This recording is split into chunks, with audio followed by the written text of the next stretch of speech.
ونهدى عليهم، نهدى عليهم. مش هتبقى الطياره 13 ساعه ومعانا رضيع، مش هيبقى احنا والطياره. لو كل اللي قاعدين دلوقتي شايفيني وعايزين يسافروا بعيالهم للطياره، اول حاجه خلي بالك من الصعود والهبوط. وقاعدين سامعين صوت الطيران. الصعود والهبوط يا جماعه في قناه اسمها قناه ستاكوس، بتبقى بين الودان وبين البلعوم الانفي.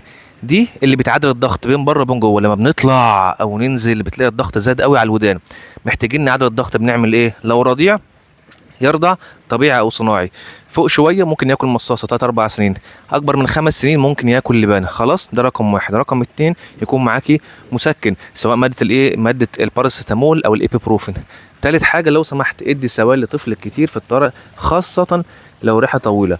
رابع حاجه بقى، كلنا بنركب الطياره وايه، نبص على فيديوهات الامان وايه، نقول ان شاء الله خير مش هيحصل حاجه. لا، ركزي في اللي بيحصل في فيديوهات الامان. في الطوارئ بنعمل ايه؟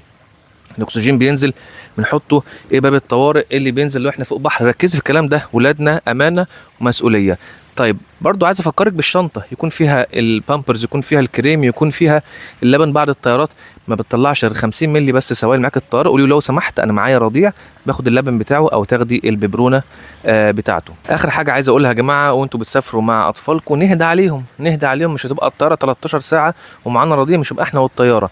لو في سكرين تايم مفيش مشكله من السكرين تايم، نتاكد بس ان هم بيشوفوا حاجات ما فيهاش خناقات او ما فيهاش حاجات تجيب كوابيس. مفيش مشكله في السكرين تايم، نطول خلقنا ونطول بالنا عليها وتروح وترجعوا بالف سلامه.